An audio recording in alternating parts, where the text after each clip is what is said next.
that both beepers are not always out. People have different, ways that and they how they handle it. Around My 4 thing o'clock. is, Yeah, around when 4 we o'clock. That take- secondary one at 5 comes o'clock, in. I make sure I have the primary if I'm the only one on, and if there's two of us, we decide. One night you had the primary, the next night I took the primary, the other and we thing kept the other one. So the reason it's much more significant, because you guys have your group and your way of doing things, protocols and procedures, and then there's a slightly different protocol and procedure with the chaplains who come in, and because of the difference, there's going to be miscommunication and ironing out the as we go, and that's up till now, it's gotten to a point of being like, that's so annoying. Let's clarify. That's me clarifying, and that's really my job and Janice's job. It's not your job. It's not fair. You're students, but when it gets to the point of really much more clear what's going on, it sounds like it's at the level of interpersonal issues. Like, all right, so Dave has a more gruff presentation. My sense of him is that it's kind of who he is, and underneath there's kind of the gruff kind of teddy bear. That's how I understand it. Mm-hmm. I don't know him very well, but when he's in he can lay on the gruff kind of, father knows best kind of attitude, which is, frankly, kind of a pain in the ass and not that helpful. It's beyond not that helpful if it's not accurate. And it's like, you're actually kind of being an asshole. So let's back up. So I'm just processing this with you guys. So because he needs to know. I'm It needs to your be ad- addressed Frankly, now. If he's I wasn't too thrilled when I found out he was the charge chaplain. Not that I I had any wasn't say. either. I was like, this is possibly the last person. But that I would made my know. point known I'd yesterday. rather it be him than Eric. Well, I Not was you, Eric. No, you me know I'm not too. talking about you. I right? agree with you. I'm not going to sit 100%. here and say who I would have wanted. I'm not going to Okay. sit here and rank the chaplains. But I just- agree I with you. was- Okay, So I that's why also I'm saying agree. that, because you said it was the last choice, so that's but why I'm clarifying. I have a question within this, okay? Yesterday, and it came to me, and we were just missing at that point, so I didn't do it. But I found it interesting that Janice went on and on about how happy Team is with us. And I want to know, how happy are the other chaplains with us? That's a question. It's a good I mean, question. we've been here for months now. There should be some feedback of how they have found interacting with us. Yeah, it's a good question, and also I would flip it around to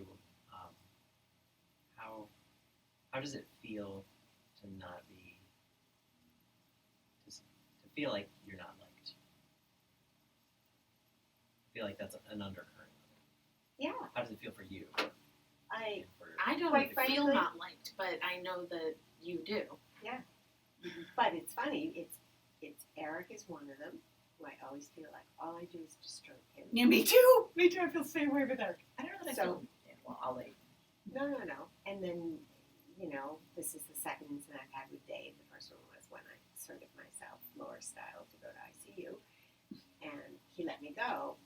But Linda, who was the other person on, made it very clear to me at lunch that I kicked him off to no end. And, my answer to that was, sorry, I'm not here that many times. Mhm. I mean, I'm here today on Saturday, but we're not covering. So, Yeah. So, and we've talked about this. yeah, we've Um, already covered this. But So as a supervisor, a systems kind of a functional system perspective is it would be great if when there's conflict or tension or discomfort, if you can somehow express that to the person that you're having it with. Now, obviously, that's not always possible, but particularly as chaplains, that's kind of our skill set. That's a hope that when you get good, close to certification, like doing everything you can to make that happen. It's also really important in parish ministry. You know, there's nothing like parish politics, church politics, interpersonal issues, the board. You know, who gives the money, who's got the power. If you can talk to the person, you know, it's the whole idea of triangulation. The second you involve somebody else, you have to kind of work out the who's on what side. So that's kind of a basic. If you can develop a little backbone and say, you know what, that's not. Diane's got the pager. I have no idea. I'm still waiting for her. You know, shut it down, or whatever else. Yeah, I like what you said to him. Stand your ground You did. in a polite, clear. Right. I'm in this with you, and I'm looking at the same question. You know, step out of blame or being blamed, and say, "Aren't we here together? Let's figure it out rather than fighting it out." Does that Well, make sense? I feel more empowered now. Like we're halfway through. I feel more, and I think it comes with the comfort level. I mean, I feel more. You know what you're doing. Comfortable and Yeah. you know, so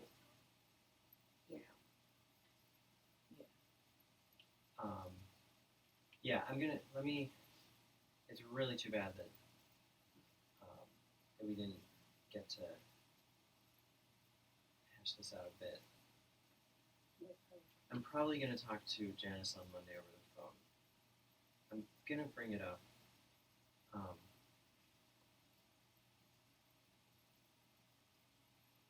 not sure what the best way what to do about it. And I don't want to, because I'm your advocate. I want it to work for everybody.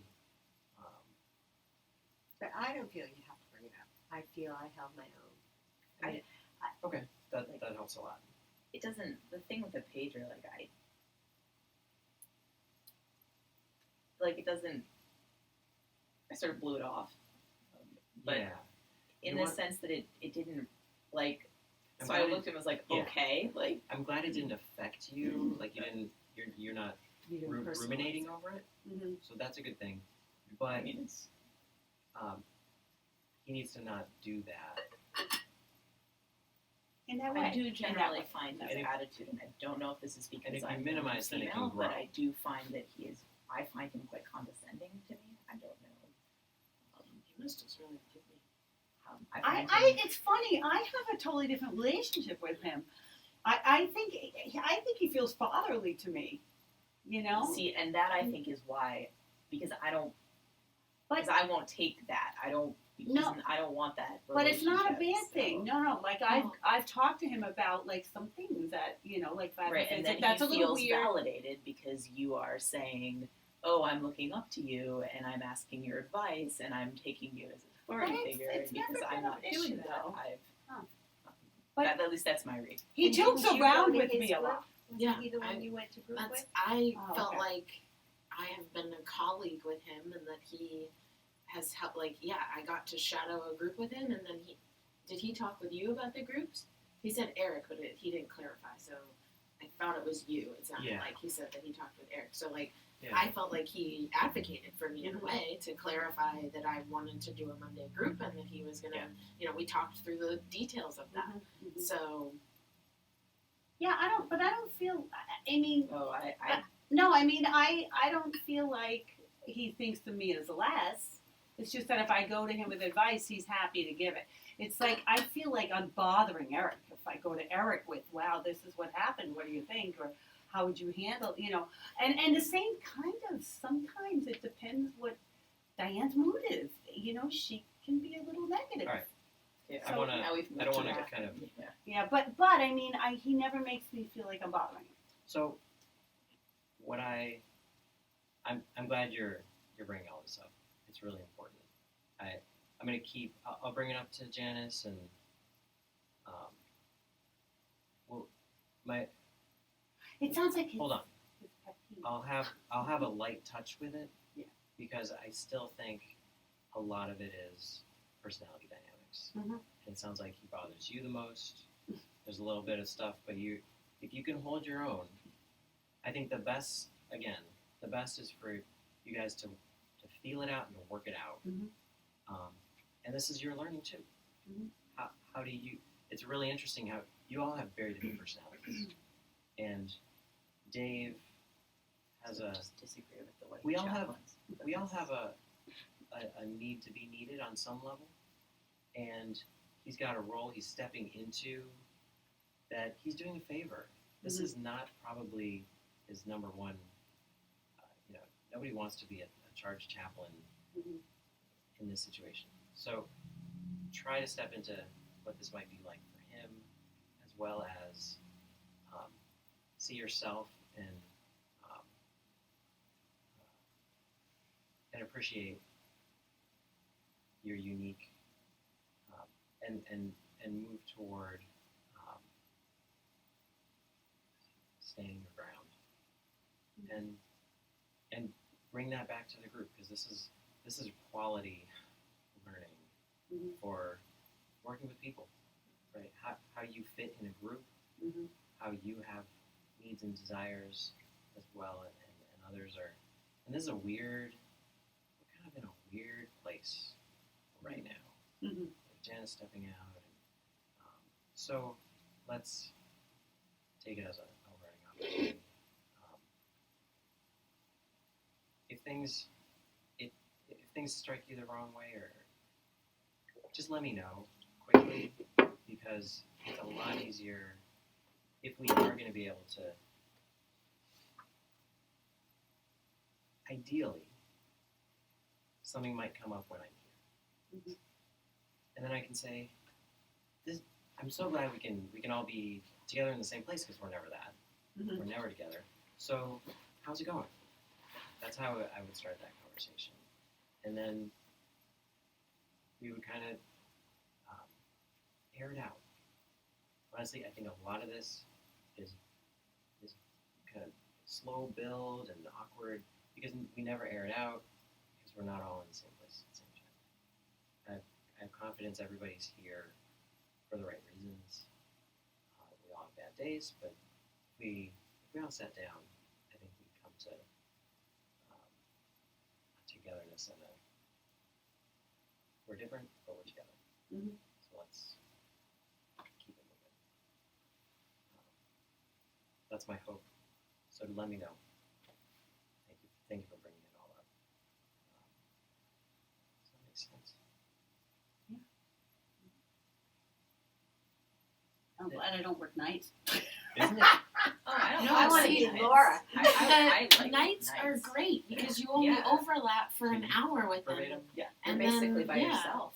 It's rather pleasant. Yeah, I'm sorry you can't be here Monday, Tuesday, Wednesday with me. We're just No. I like our Thursday nights. We've got I a, do we've got too. a routine. We know what we're Yeah. yeah.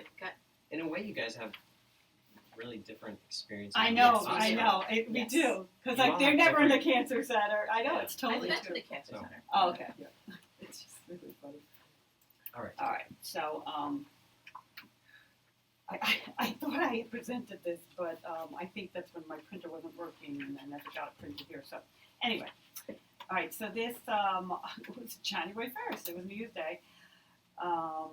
D&B. So earlier in the day, I had approached this room for a routine follow-up visit and noticed this man sitting beside the patient. There was something about him that kind of drew me to him. Like I wanted to talk to him. but there were a lot of staff in the room, so I went back later in the day.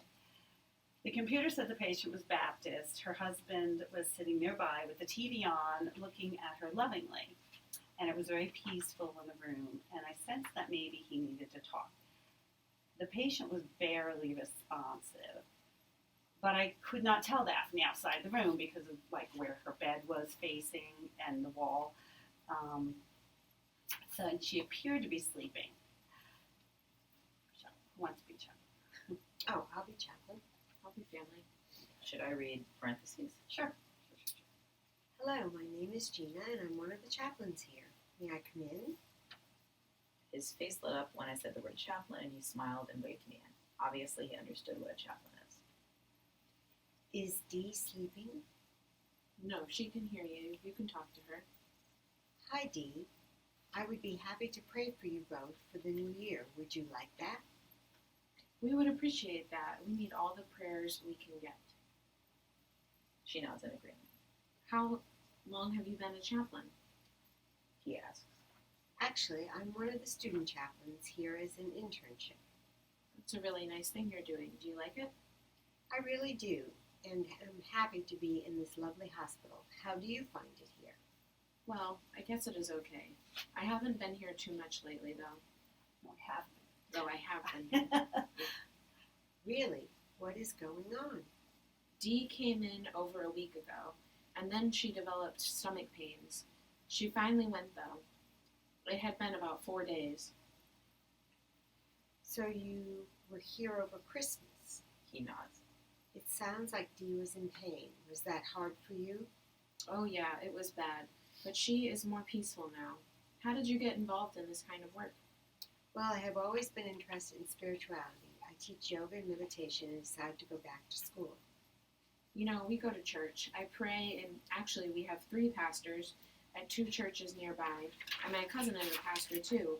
One of them comes about every other day and prays with us, but I am always wishing I could meditate to quiet my mind more. Is it this page? No, No. because the copier screwed up. How nice for you both to have such caring pastors. It sounds like there is a lot on your mind right now. Yes, I can't seem to stop my mind from racing. He glances over at his wife, who appears to be sleeping. Does praying offer you some peace of mind? A little bit. So many thoughts, though. He shakes his head. I wait, but he says nothing. Would you like me to teach you a fairly simple meditation to calm your heart? I would like that very much. I pull a chair opposite him and ask him to take a few deep breaths, then explain the hand position to be, and suggest we try it for 3 minutes. I softly chant for protection and we begin to meditate. Just then a visitor arrives and we both open our eyes but do not move. Hi, Pastor. B greeted the pastor like he was a good friend. This is one of the hospital chaplains, Gina. Pastor. I'll be pastor too. Hello, B and Gina. I thought I might stop in to pray for D while I'm in the hospital. That is kind of you. We just need 3 minutes to meditate if that is okay with you. But you can go ahead and pray with Dee if you want. He softly begins to talk with D and pray for her. I tell B that he can focus on his breath and just let any sounds that he hears just float across his awareness and then let go of them. We meditate. The pastor finishes his prayer and I open my eyes, catch his eye and put my finger up to signal me to 1 minute more. Can you wait? He nods and pulls out a phone. B, you can relax your hands now and take another deep breath. Open your eyes when you are ready. He does. To the pastor. That was a lovely prayer. Thank you so much, Pastor, for coming by. We appreciate it. Of course. You try to have a happy new year now. He leaves. I had thought he would stay for a longer visit somehow. The husband asked me quite a few logistical questions about when he should meditate, etc., and I answer him. It sounds like he wants to do it at home. Have you ever sat on a beach and just stared at the horizon or watched the waves' rhythms washing ashore, pulling back and washing ashore again? Oh yes, I love to be near water. Well, I believe that is meditating. Sitting near a pond, watching the sun glint on the ripples, can also be meditation. It doesn't have to be hard. Even gardening can be meditation. Oh, that was Dee's thing. She loved to garden. He looks over at her and she is softly snoring. I ask gently. Do you think she will be able to garden again? He starts to cry. No, I doubt it. I wipe. He wipes his eyes. I'm sorry. We've been married 61 years. It is hard to be alone. You've been together most of your life. Pause, then softly. It is okay to feel your emotions, you know. No. I need to be strong for the family. He seems embarrassed and tries to dry his eyes. I say this very gently. As far as I can tell, Dee is sleeping, and I'm the only one here right now. He looks upwards at the ceiling as if asking for strength. I wait a bit. You know, I also am a hospice volunteer. Sometimes the patients want to hear a song that brings back poignant memories and makes them cry. They need that release. But if there is family present, it often makes the family uncomfortable. Is that fair to the patient, though? He looks at me and then smiles as he shakes his head. I wait. So there is more family? Yes, we have 2 sons. I am so proud of them. We take shifts by Dee's bedside. One works the night shift and he comes after I sit with her in the mornings. The other is here in the evenings. We are all a close family.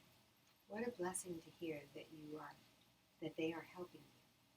Oh, Dee was such a good mother to them. She took care of us all her whole life. They want to be here. He pauses. You know, she has been here since August. Really, it sounds like you all have had a turn to care for her now. I pause. So it isn't just stomach trouble. She came in for cardiac trouble, then got pneumonia, then renal failure, then this blockage. He looks very fragile. And how are you coping with it all? Well, I try to relax at night at the end of the day.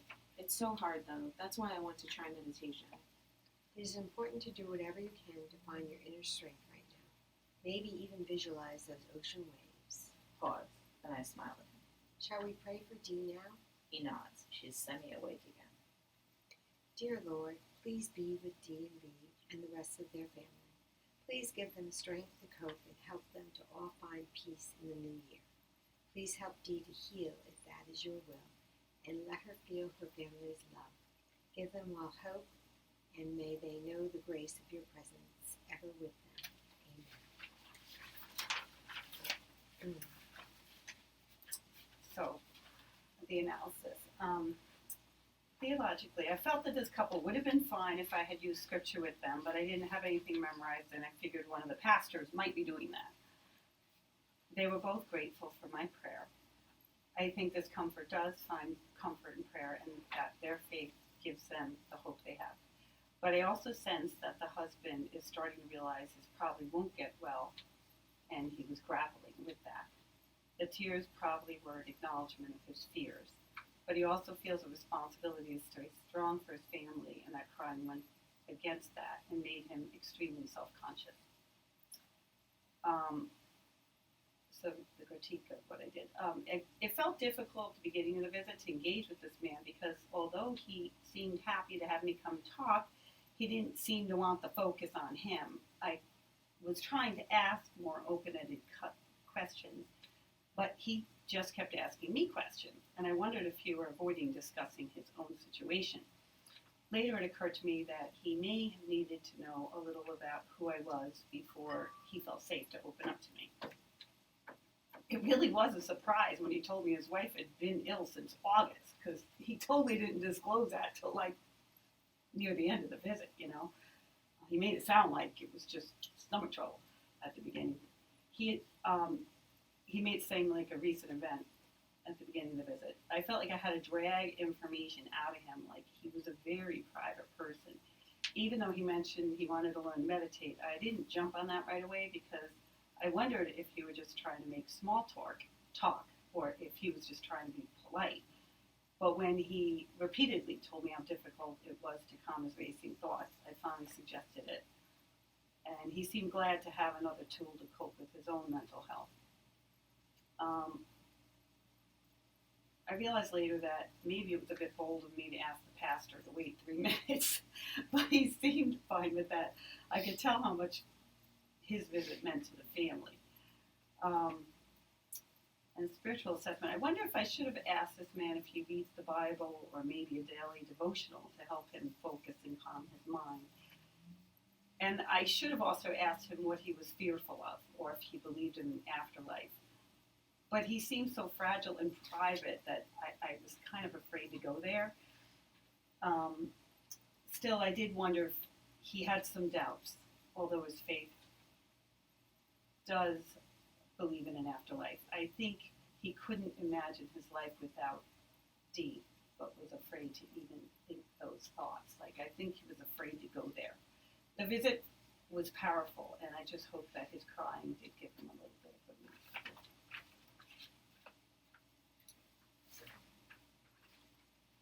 How do you know he believed in an afterlife? What did No, I miss? know. I said I don't know if he did. I Oh. probably should have asked. It's just that Baptists generally do. So, His faith does believe right, in an right, afterlife, so he's Baptist. I got right. it. So I Okay. assumed he did, but thought I I missed probably something. should have asked him Okay. that. I was kind of afraid to because he seemed so fragile at that point. But I kind of wanted to in a way, but I don't know. He just seemed like he had so much trouble opening up to me, and that he wasn't comfortable with his emotions. What kind of question do you think you might have asked? What? Like what you're saying, I'm hearing you say that you wanted to, maybe you Yeah. might have considered exploring, what were his beliefs about what happens after death. How do you think you might have begun that conversation, or, I don't maybe know. started I mean, gesturing that? I'm just, I would you know, like how would ideas you from you maybe- guys because I felt like the big, I kind of felt like his big issue was that he was afraid to lose his wife. And he was starting to realize that he probably was going to lose his wife. And I felt like that's why I started crying, because he couldn't imagine being alone. But that set him off, and he didn't want to stay with that. He kept he didn't want to cry in front of anybody. It sounded like, and so I was kind of afraid to probe that, and I felt like if I asked about the an afterlife, that was going there, right? Because I'm sure that's what's on his mind is that she's going to die, and so I kind of. But then I thought, well, it still felt like a powerful visit, and I still felt like he was very grateful that I had been there. So I don't know, but that's probably the one thing I might have wanted to do, is ask him more about being alone and what he thought, what that was like for him. My sense is your desire to ask about afterlife is a little bit based on an assumption Right, yes. that, I think it's a fair assumption that a lot of Christians have a concept of an afterlife and spouses being together in an afterlife. That, I think, so that was behind you wanting to bring that up, right? Maybe it's a source of comfort that that you could use. Right. So I wasn't sure though if it had Another way, a totally different way to approach that mm-hmm. is to say, does your faith give you any comfort? Right. Well, I did ask that, Open-ended. pretty much. Yeah. Yeah. And that's a more open-ended, because then he could say, well, thank God you're all seared in heaven. Yeah. And then he's brought it up, Mm-hmm. and it's because in faith, people are very, what we want to do is empower people in what they already Mm-hmm. believe and where they're, help them express what it is that gives them strength, rather than give them what we think might give them strength. Mm-hmm. Mm-hmm. Right. Yeah. So it's just a, Like I wondered It's a if he slight was having difference. maybe a crisis of faith a little, but he didn't say anything like that. I just wondered, like, you can always ask. yeah.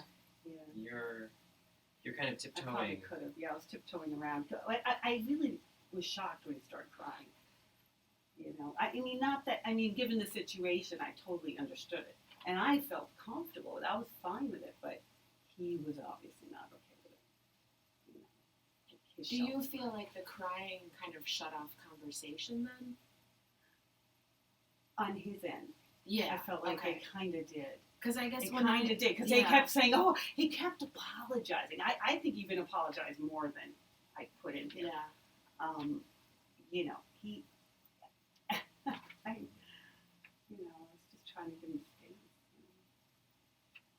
So yeah, I I think felt that like it context showed makes sense because I guess when I'm reading through this, I feel like there's maybe more of an opportunity for you to ask more questions of him, like Mhm. at least and maybe you did ask more questions, but they're not exactly. It was a long transcribed visit, in so here. there probably were Yeah, a how few long more was it? questions. Because I didn't put it in there. It was at least half an hour. I want to say it might have been even a little longer because at some point maybe a nurse came in.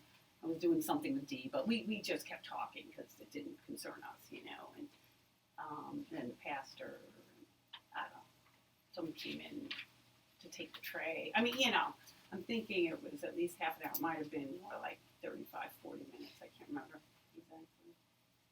yeah, so maybe it's just in the transcript of this, but it seems like there was maybe some different opportunities for you to, rather than directing towards the prayer or meditation, to ask more questions that are like, where do you find strength? Or, Well, I did ask him that. How are you coping with it all? Where are you? I don't know, that was C22. And just praying off you some peace of mind, that was C10.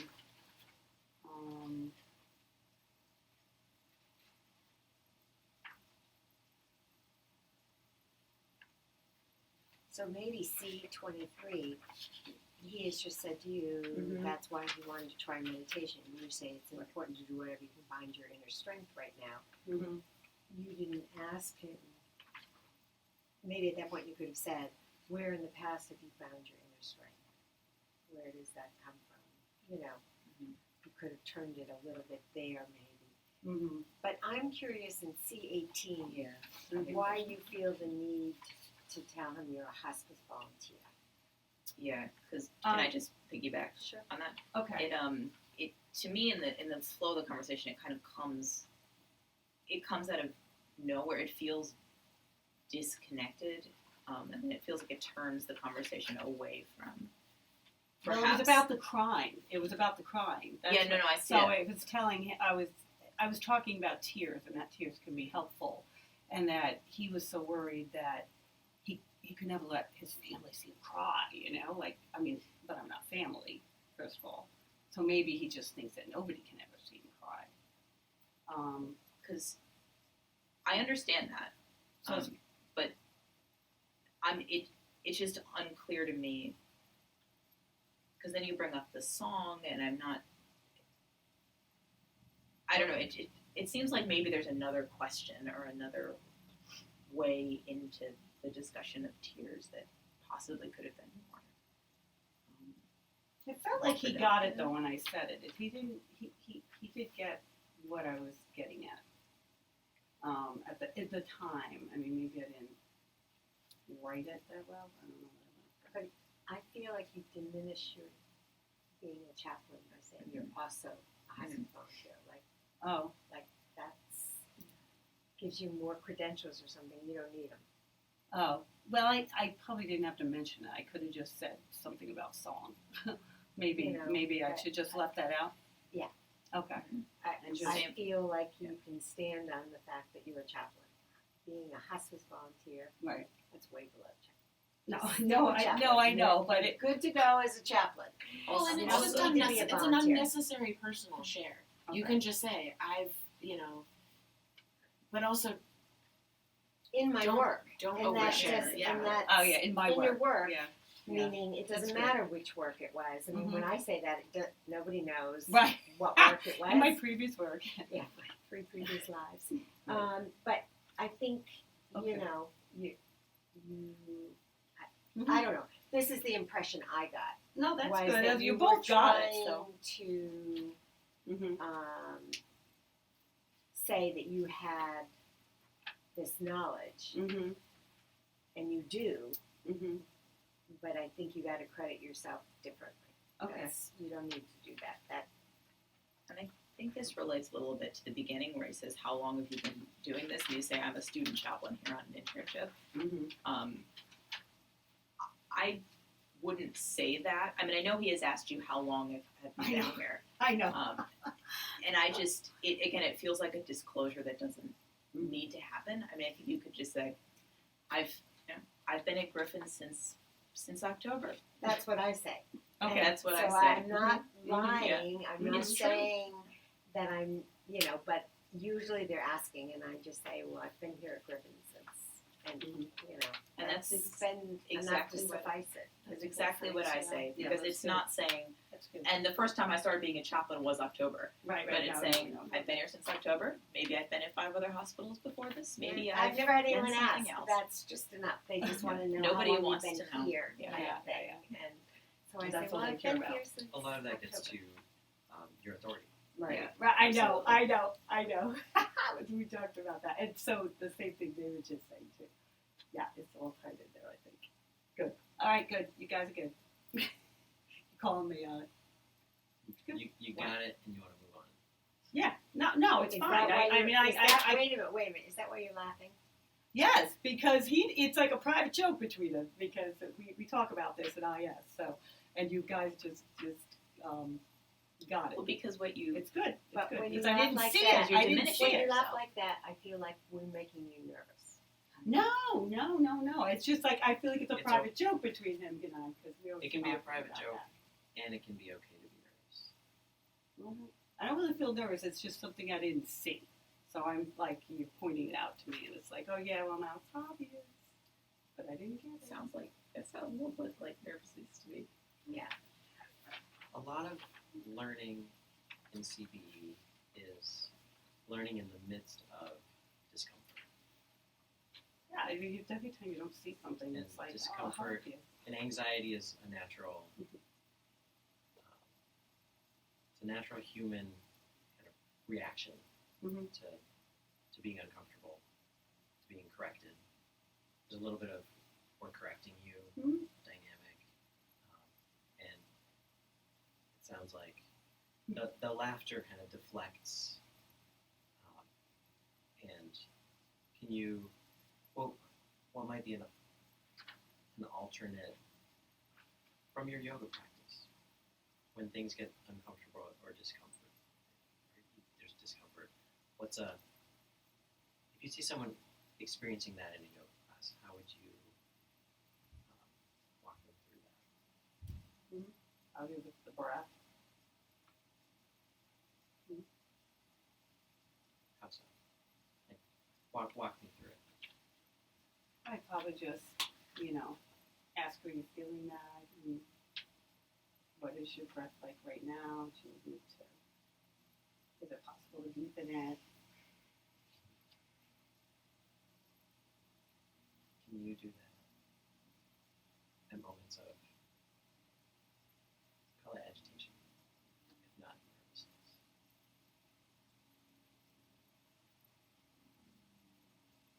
I would think so.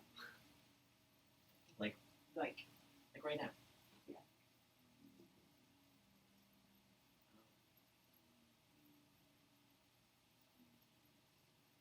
Mm-hmm. Yeah.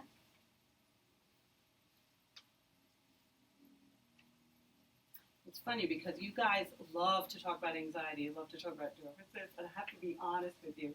It's just something, to me it's just an emotion. So I may not name it the same way you guys do, and I feel like you're always attacking me for feeling nervous or anxious. It's like, it's another emotion. It's coming, it's going, it is what it is, But yes, Can you I can explain- breathe through that. I'm and I very should. confused by you saying you feel like we're attacking you for feeling anxious or nervous. No, That's very surprising to me. No, okay. Not that you're attacking me for feeling that way, that you're constantly pointing out, and sometimes it feels like attacking, because all four of you do it repeatedly. So obviously it's something to look at, and I like your suggestion to use the breath. That's good. But it's just interesting because it's like, you know, well, obviously I'm feeling uncomfortable, but do I have to name that discomfort at the moment? Like, it's just interesting. Like, for me, it feels more important to you guys to name it than it does for me. I mean, I know I'm feeling discomfort, obviously. Speaking for myself, right? Mm-hmm. I'm mirroring what I see, and I'm also thinking about when I make a comment on verbatim how a patient might see it or how a family might see it. Okay. So, and obviously I can't know how you're feeling. None of us can know how you're feeling, but what I'm seeing is pointing to some sort of discomfort, and if that discomfort is showing up here, then it's probably showing up in other parts of your life. That's true of all of us. I mean, when I get anxious, I don't just get anxious here, I get anxious in other places. And being aware of how one responds to things is just an important part of learning and embody ourselves better. Right. And I feel if we're bringing something up and you feel like we bring it up repeatedly, I think part of it is that you don't acknowledge it. So nothing changes, nothing happens. It's, and I'll just speak for myself, okay? I feel when you laugh nervously, and I know I've brought it up a couple of times, that you diminish yourself. That you do it like, I don't know the words, like it's no big deal. And so when you do that, it's almost like you put yourself down, because other times I see you and you're brilliant in your presentations and how you handle yourself. But then these other times when you do that, it's like, I'm trying to mirror back to you. I'm not in any way, and if I'm doing it wrong, I apologize up front. I'm not trying to hurt you. I'm trying to mirror to you that some of those affects, some of the ways you do things, okay,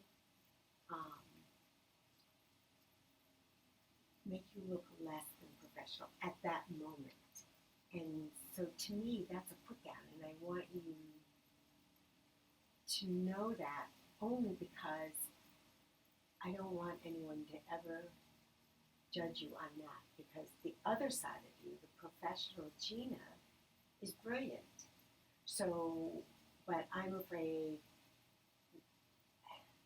I'm not in the rooms with you, I'm not in the other times. I'm going by what you give us and what you show us, okay? And maybe it doesn't happen there, okay? But I'm assuming that it does. So I'm just trying to say, you gotta get it. Because sometimes you do it in this room. You did it this morning, okay? Can I give you an example? Okay. When we all were silent, and Eric had just told us about his dad, you immediately had to say something, and you gave, one of those things Janice has told us that blocks the conversation. You immediately had to draw on. But I know people this happened to and this happened, okay? And the rest of us were silent, okay? You diminish your power when you're not silent. You could have stayed with the rest of us and just been silent. We all had those thoughts, okay? But it's like, whenever there's a silence, you jump in to say something. Even if it's lunch, you do it a lot. But it's not your best side. There's a whole nother side that, comes through at other times. And I don't know how to tell you. Well, that's one of the things I'm trying to work on, is the use of silence. So I get that, and thank you. No, I do get it. I do get it, and I'm not always aware, so it's good that you pointed out. But you just said you feel like we're doing it all the time, and This comes back to another conversation. If this is something you're working on, is there a way that you would feel comfortable with that we could let you know? Like, for example, if we're at lunch and, or if it's you're talking or doing, is there something we could do to let you know? And I know we've talked about this previously in previous conversations. You sort of said, I'm not comfortable with that. That would feel like an attack. Mhm. But is there something that we could do? You know, whether that's, you know, hey, Gina, we'd really like to just enjoy our hot beverage right now. Or, you know, in the context of lunch, or a word we could use, or a cue we could use. Okay, I'll have to think about that. That's good. In Good. in the pursuit of helping you become more aware. Right. No, that's good. I will definitely do something.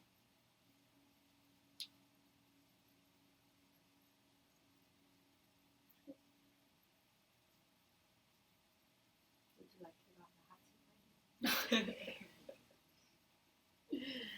Because I've been there. I always have a signal when it's like, okay, Yesterday my and time, today. Yeah, my time. really. Yeah, I'm like, okay, All God. been there. Can you, this was really good. And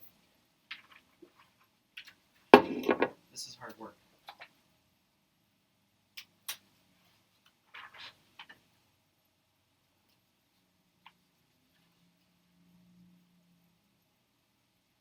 How are you feeling? I'm okay. It's like, It's a lot. Yeah.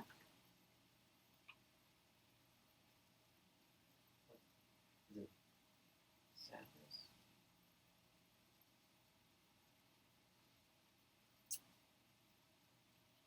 I actually feel like I'd like to do alone with the police. So,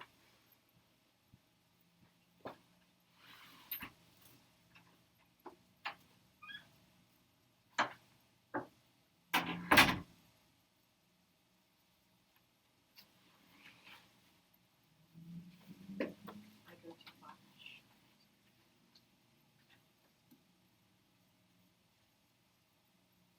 Did I? I'm not Gina, so I can't know. I didn't think so. I thought that your intent and all of our intent was to offer helpful insight. But Laura, what was your take? I agreed with everything you said, but I think it was maybe a little too hard on her, like all at once. But All right.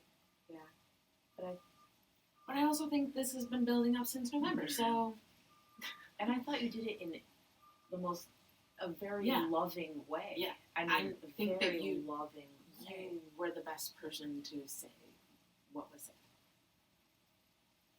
I mean, I meant it. There's No, that was very clearly. That I'm was gonna try clear. I'm gonna go be with Gina, like, we need a chat. and try to bring her back. I also want to honor that she has to be alone and don't. Let's give it a Yeah. Watch. I thought you were being as caring and loving as you humanly could. Yeah, but now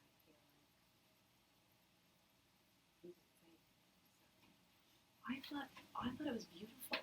To tell you the truth, not well, I feel like it keeps coming up. So Yes. if we didn't really address Well, it, and then that's- and that's why I circled back to we had a previous conversation about if there was a word or a I thought phrase. what you said was very correct too.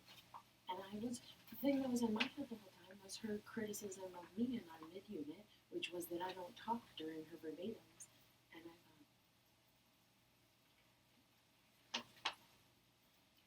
but my thing, it's hard because like sometimes you do get up here and I'm like, okay, it's like beautiful. Yeah, I mean to that for me, but they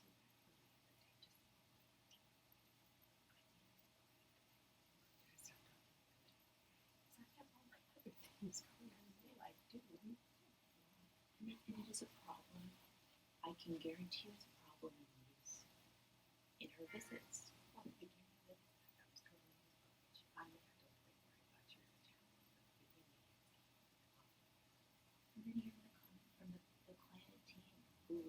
said that she talked too much and disorganized. I do not want to meet with her. Oh yeah, so did I. I felt it in my heart. I was like, oh, that's exactly what you don't say.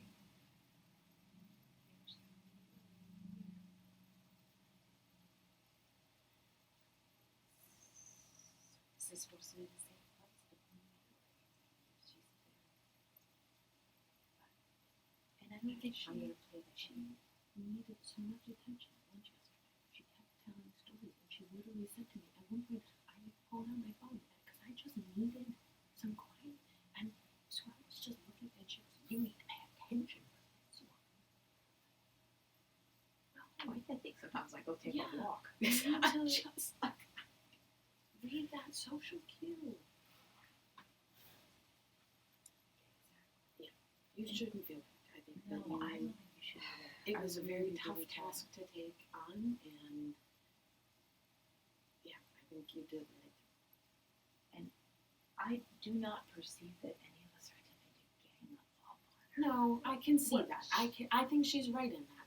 I Yeah. think she's right that it's us against her because Well, I mean, it is, but I don't. we all can see it and she can't. But so I don't know that it's not malicious. And No. I think she thinks it's malicious. yes, It's I agree not with you on that. malicious. I agree with you on It's merely in the goal of making her a better person and chaplain and self-exploration.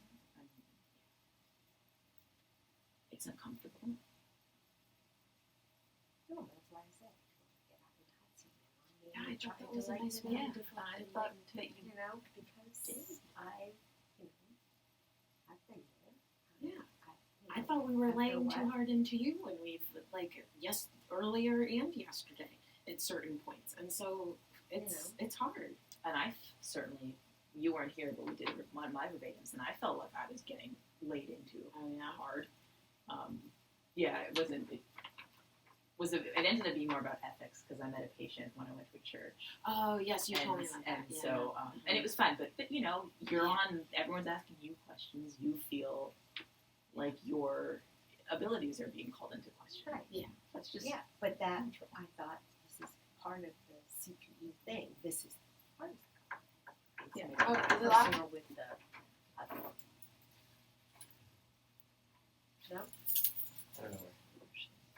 Oh, it wasn't in the chapel? No. I just left it open. How are you guys doing? Okay, I can't speak for Have you? everyone. moved on? We're processing.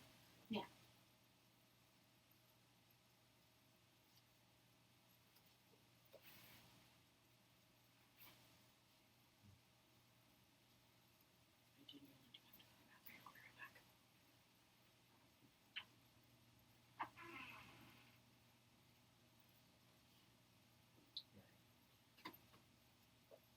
I hear you're worried that you went too far. Or Maybe it was too much, but,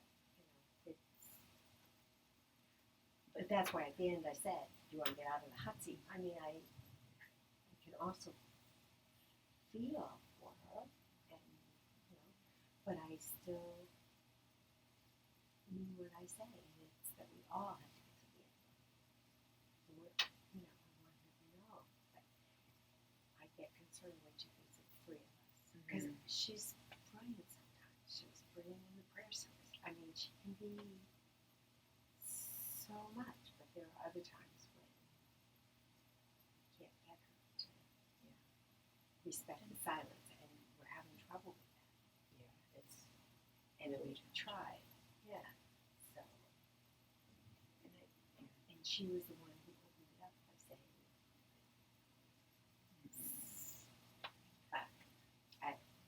and I think and I can certainly see how she could perceive that we're maliciously attacking her. but it's, But that is not. I think we're frustrated. I shouldn't use weird, but I do think that we're frustrated by similar things. But it is not intended to maliciously say, you're not good at this, or you're not. It's intended with the purpose of. I said this to Doreen. I'll say it to you. I probably won't say it to Gina. there was a client at Teams who Gina talked to, who came back a couple days later, talked to me, and said, that other chaplain was disorganized and talked too much, and I would rather talk to you, meaning me. And I don't want to say that to Gina because I think that might be too harmful. But I think, to me, it pointed to the need to make her aware of those things, that she can be, all that she can be. And that's what this time is for.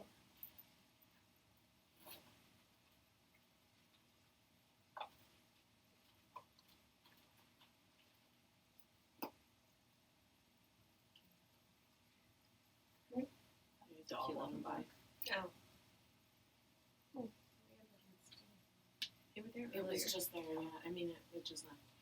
At least we know they weren't there for the whole night.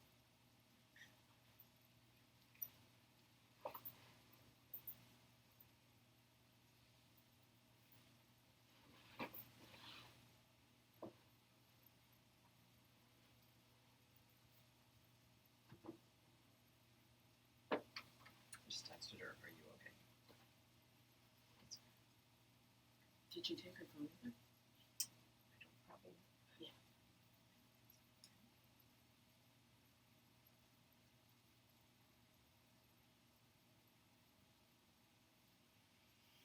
One of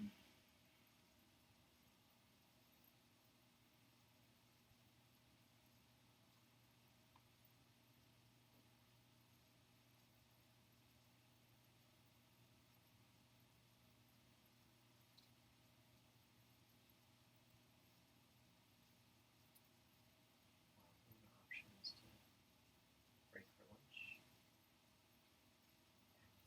11:50.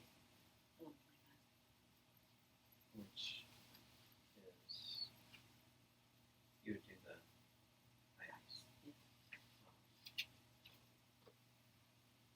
We come back in an hour.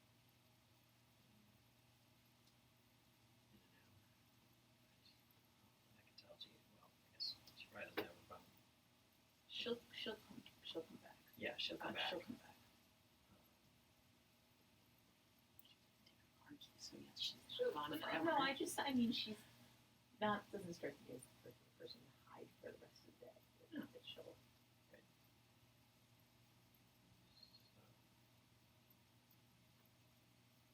So break for lunch and maybe in 15 minutes I'll come back up and do ice. Yeah. Yeah, you need to grab food too, so Yeah. we can all go down. Okay.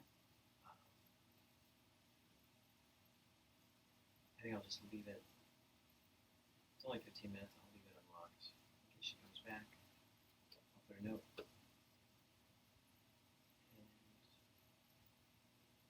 And take it from there. Sounds good? Does anybody, are you okay? I feel better myself. Yeah. I'll sit here. You go get your food. I'll wait till you come back. Okay. I would love, I think we can,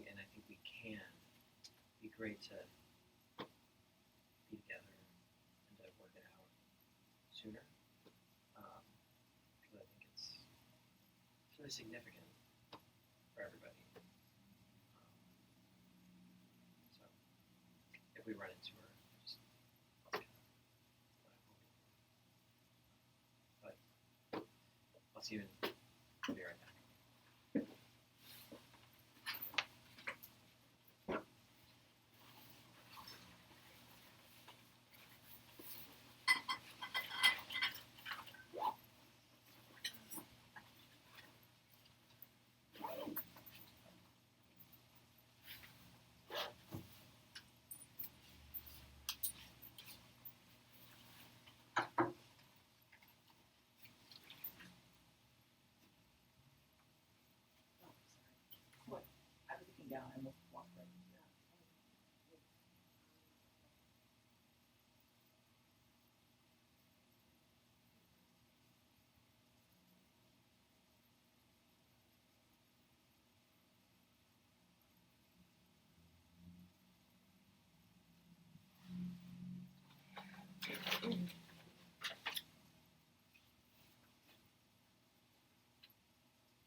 give you a hug?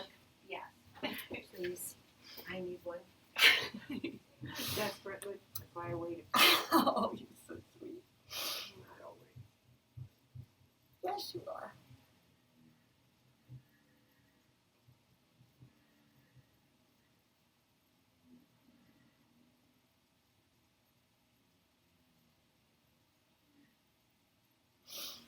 Thank you for what you said.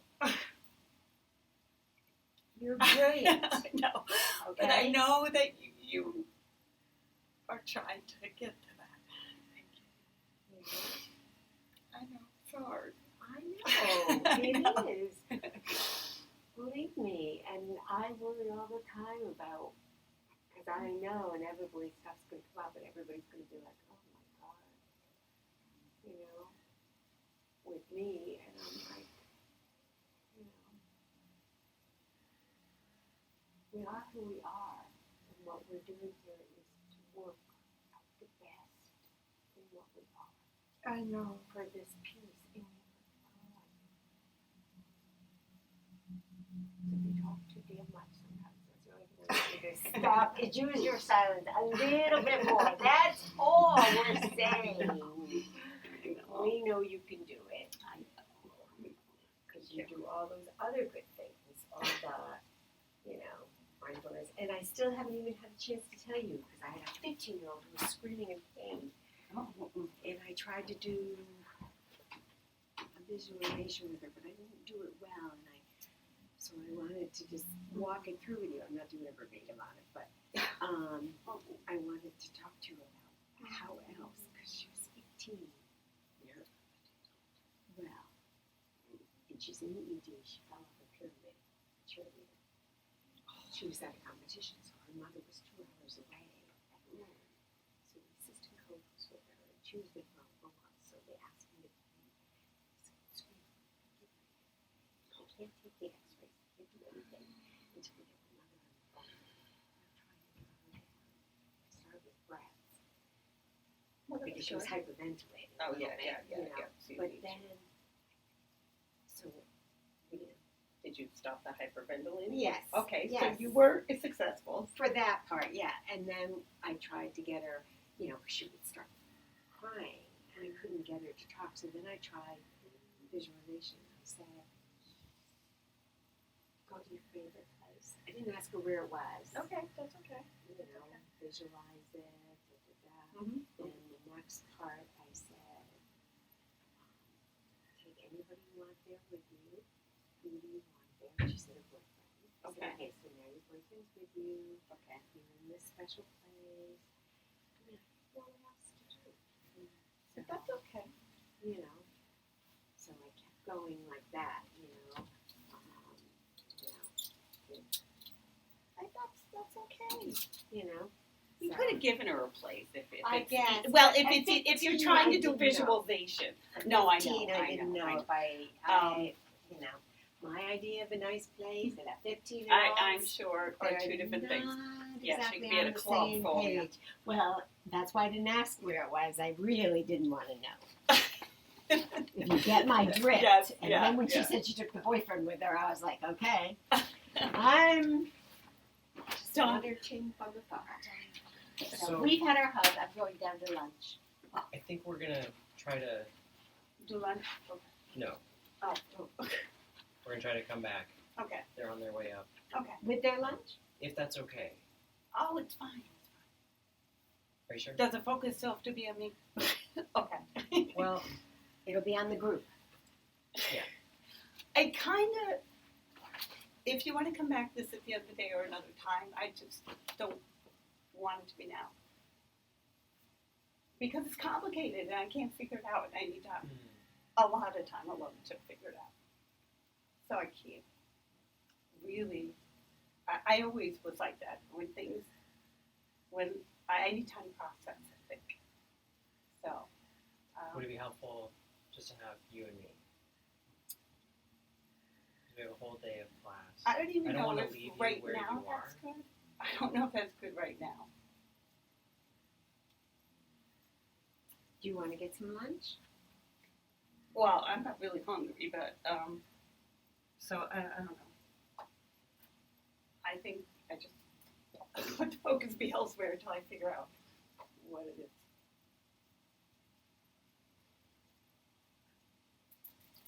I mean, I went outside and I tried to get grounded, and that was good.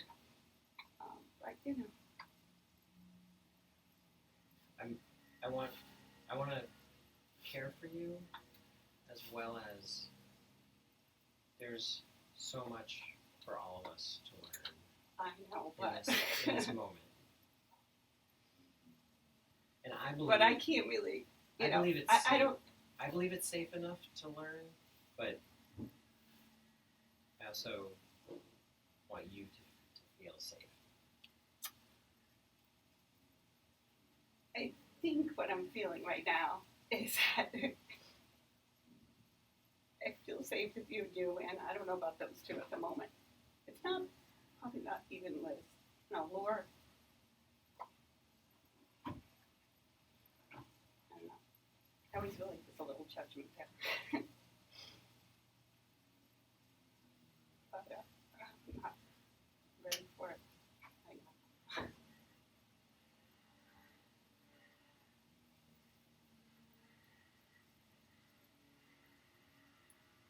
I mean, it doesn't help that I didn't sleep well. I didn't get enough sleep either, because I always get more emotional when I'm tired. So it's not a good thing. I want to say to you what you were saying to your patient. It's totally fine to be emotional. I know, it is. I get that. But I can't understand it fully. I can't explain it fully. So that's why I don't feel like You don't need the to. time, you know. So my goal for the group Mhm. and for teaching chaplains is that our job, our role is to care and to support and to offer compassion. I know. And that's how I work the group. Right. Well, I know everyone means well. I know that. And, you know, and I take to heart what they said, but I feel like I need to process it. So, you know, and maybe we could come back to it after I process it, figure out what I'm thinking, feeling, really. I'm concerned about this day. Mm-hmm. I want you to be okay with the day, and I think we need to be together as a group, and I want us to be with you and for you and supportive. And if we can't just leave it the way it is. Mm-hmm.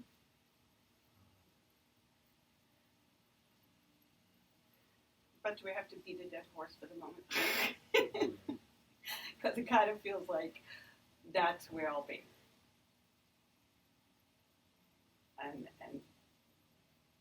I also feel like it could take all day to figure this out, so I don't really think that's a good use of all our Can time. I tell you just one comment?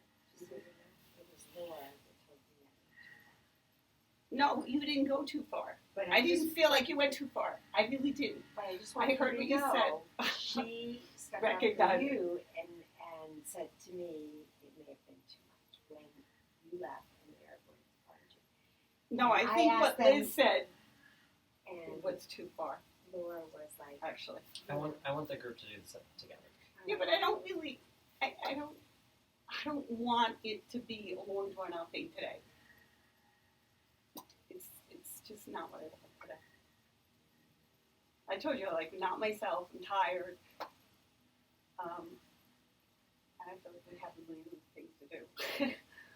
So I would rather, like, process it myself and figure out where the chords were that got hit, so I can figure that out, and then we could talk about it another time.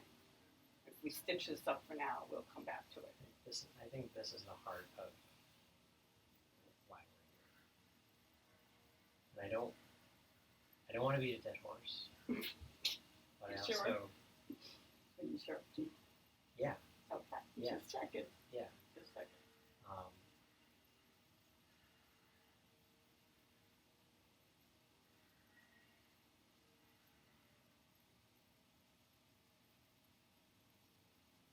let's just have a hug in. I know. I do that much easier. I know, me too. No, I actually loved what you said.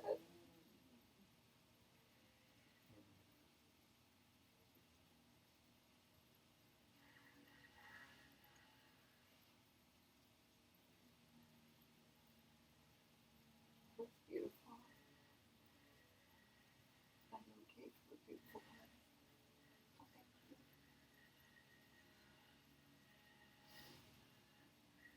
We're all going over that finish line together. I know we are. Four of us What'd you came say? in and Eric, four of us you are going started out. it. See, he asked how I was feeling. If he didn't ask how I was feeling, it would have been fine. So we could have. Yeah, but it's those damn feelings. I He doesn't know. let go. He does I know. that to me too. I Just know. when you think it's over, he says. Oh, So no. how do you feel about that? Oh, how do I feel? That's a good question. I can't quite figure that out. So, but I can't quite figure it out. I don't know. you have tea. You want anything else with it? No. No? Right. I have to I stir really it do. back to it. I think You we're eat in a lunch? place where we can. Gina, Yes, I hear you. I'm gonna Okay. ask. I'm gonna ask one more time, then I'll let it go. Okay. I think. For it. I think we're at a place in the group where we can be together with this, and I would like us to talk it through before lunch.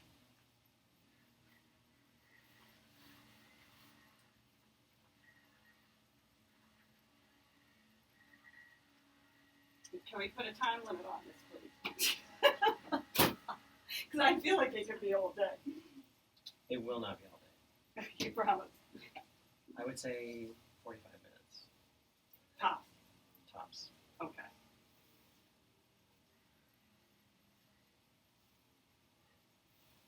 A long time. Well, I know it is a long time. That's why I said tops. Maybe it won't take that long. Maybe it'll be 15 minutes. What time is it? Does it close for lunch? I don't think they wouldn't ever want to really arrange close it. I wouldn't think they close for lunch. Don't they serve dinner on Saturdays? Okay, Or I no? just again. It's Oh, I don't simply know. a- Actually, Do you that's a know, good Doreen? question. Because you're usually Didn't here on want- Saturdays. At least No, two. no, I would I'm say not at least worried two. about it. Okay, I'm not worried about it. Yeah, because you're going to be here tonight. I will. Do you want to go I get will. it? I will eat something. Yep, everybody's here now. I don't want to.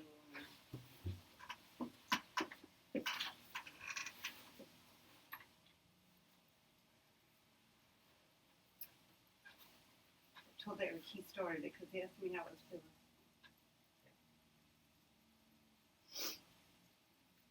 That's at least a killer. See, when my dad died, I was fine.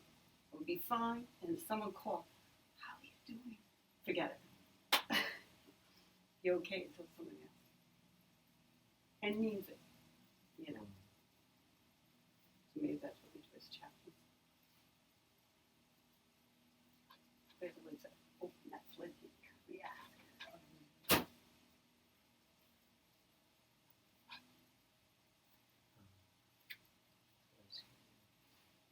Oh, sorry. I didn't realize we were Oh. Just to draw attention to the awkward camera in the room. Camera in the room. realize the, Trying the not third to eye look was at watching. it. The eye of Mordor. You're still Um, Whatever it is.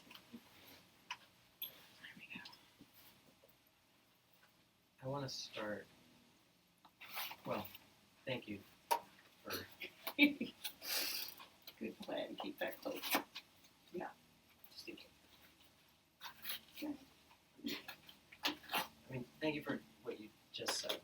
That I hear the ambivalence, the it's my fault and this is what we do. Right? Mm-hmm.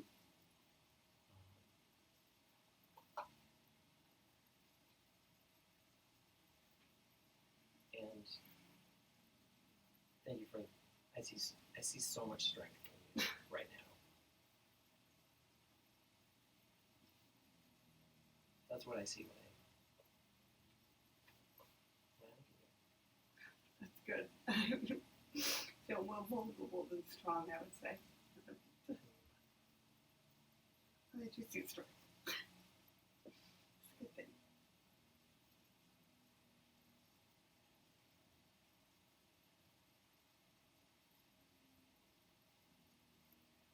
One of the ways that one of the themes of grief groups that I run at the prison, is an image of the group, like a surgery, an operating room, Mm-hmm. in which it is so important for everything to be really clean. Everything is super sanitized, because bodies are opened up. Mm-hmm. And grief is a wound. And you have to clean wounds. You have to help wounds to heal. But a magical thing is that the body heals itself if you just let it. Mm-hmm. You don't have to do anything once. Obviously, you have to do something in surgery, but once the body's open, you close it up and you take the bandages off occasionally. You clean the wound, you rebandage, and that process of bandaging and opening up the bandage. That's the group experience. We all have deep pain that we often just cover to get through life, to get through the day. And sometimes we need surgery, intervention, operations to fix things in there. And then we need to let the body do its healing. And you can't have a functioning, helpful support group if there's dust or judgment or animosity or distrust, and it's not forced. Trust is earned, it's not just an automatic. So it's a process of the group building trust slowly, and it's a process of people sharing and hearing and listening, and that's a healing process. It's also a painful process.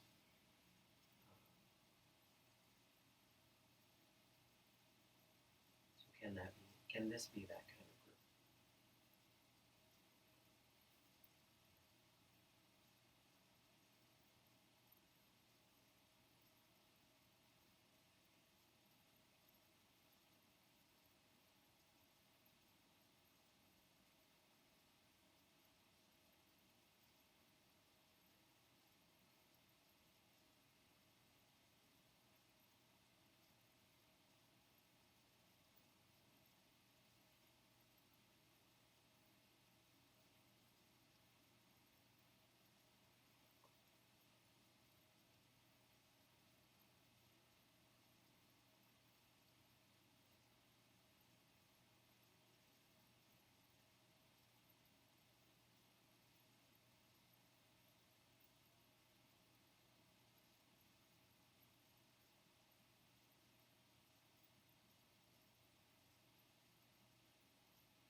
I say yes. And I'm all of the trust issues. And probably the most baggage.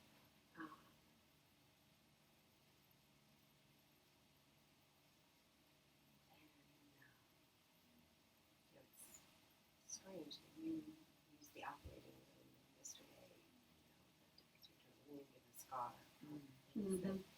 Even though I come from that background, it was not, when you started with the operating room, I was like, where's it going? That did not.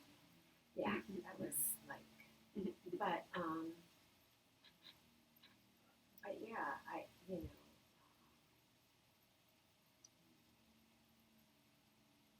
wounds that are not, the dressing isn't changed every day, they're not irrigated and debrided and all that, they form pus and fester and blow up and all that stuff. So I know that I want to be for you and you and you what I need you to be for me, and that is, supportive. Because every time I share a piece of me, once it's out, I can't take it back. So I know that that you're going to know that forever about me, and forever as well. But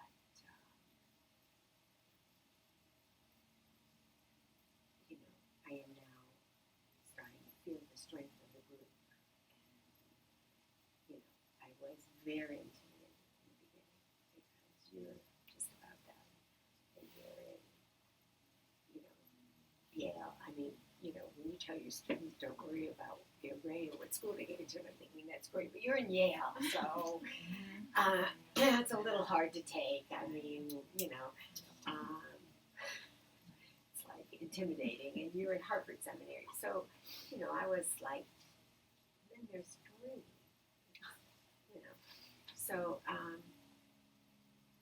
I do feel that it was very hard in the beginning, but I'm finally starting to feel comfortable, and I don't want to lose that comfort, okay? But that comfort is got to be with all of us, okay? Because if there's any crack in the group, then it'll break us all. I mean, it just, if the work is too hard, the work is very concentrated. We have to make it through together, and as much as close your eyes, your ears, and it still feels like it's them and Warpath Chaplains and us, as two groups. Working parallel, but still, we're not, they didn't invite us in, we're not one group. They left us as a separate group. And so, all of that takes us to be strong by, linking arms and whatever it takes.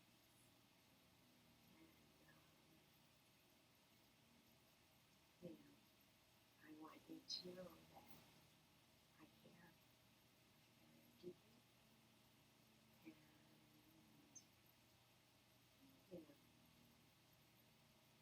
you are more than welcome to put your hand up at any point and say, stop talking, to me, and say, that's it. But I want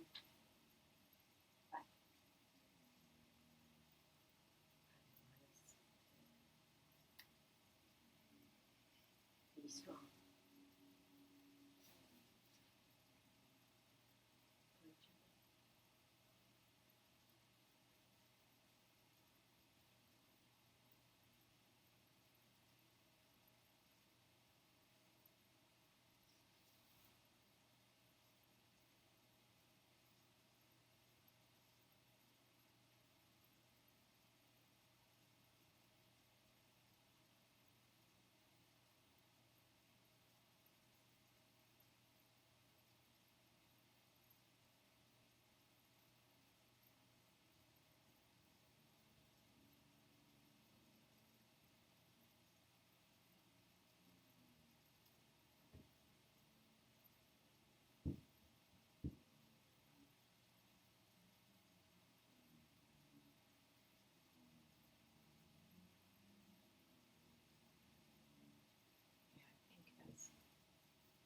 as a group we've really come so far already, and I really feel that. I feel that I just think back to sort of running into each other in the little vestibule and on our first day in the lobby, and everybody kind of sizing each other up a little bit and trying to figure out what makes the other person tick and what are they like. And, we've just come so far from that day, in terms of knowing each other, in terms of experiences we've had, in terms of working together to plan services and events,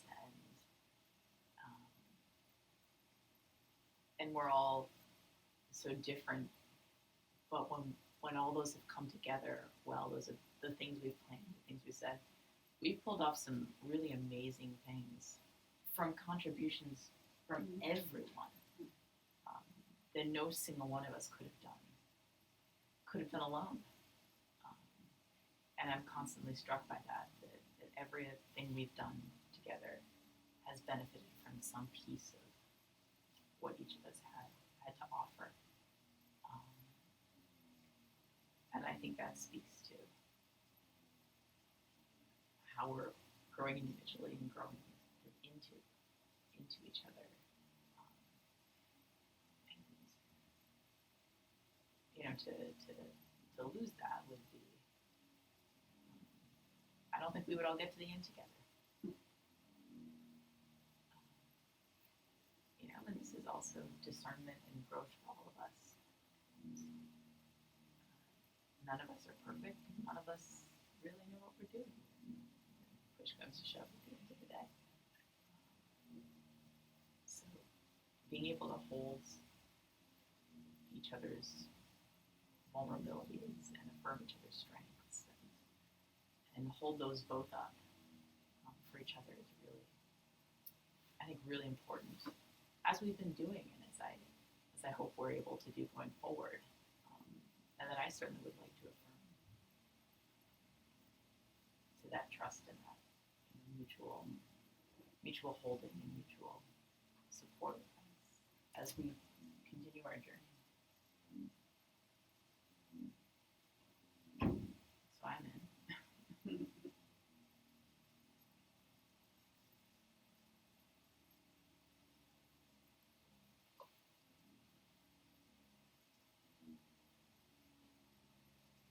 Was this morning a breaking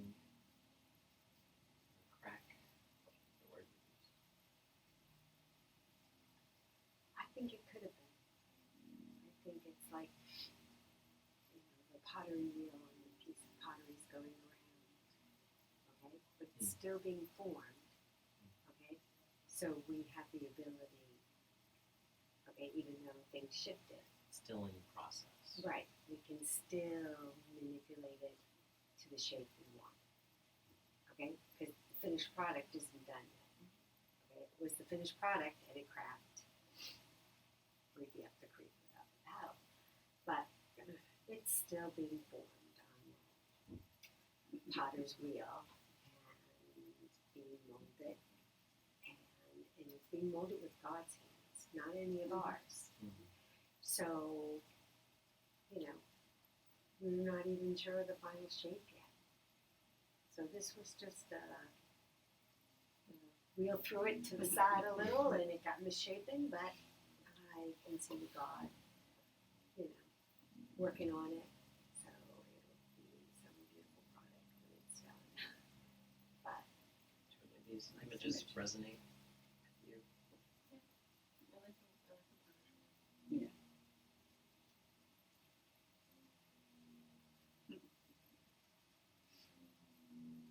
have you ever done it? It's fun. I've never done it either. You have done it. The idea.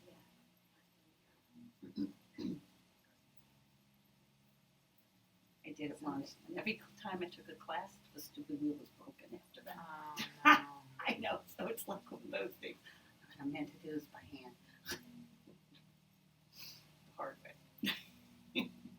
So when the wheel's going and the clay cracks apart, what is there to be done? Who's done it? You said you've done it. Well, it's not usually going to crack apart because it's wet when you're doing it, but it gets thrown. It's just you're making a pot and it's going to be, it gets smushed. You reshape it and start over. which I actually think is still a good image for this group because you've got the same clay and you're just remolding it. Mhm. It's not, you can't just fix it. When it's on that wheel, it's not just a matter of tapping the edge in and okay, then it's just where it was. It's smush it back together and we're remolding again. Mm-hmm. But we didn't lose any clay. No. Same amount of clay. Yeah, and we retain the knowledge of each other.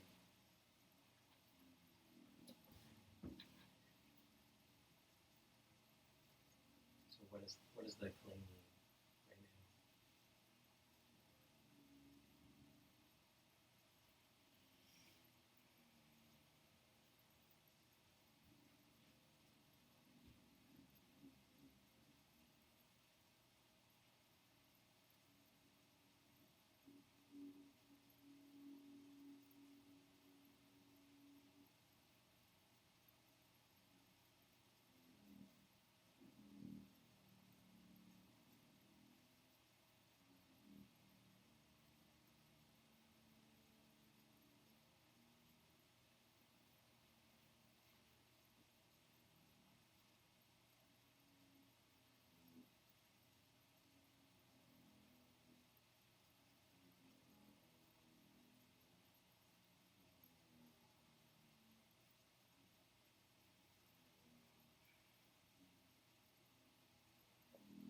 What did I do to get us back in the same room without having had lunch?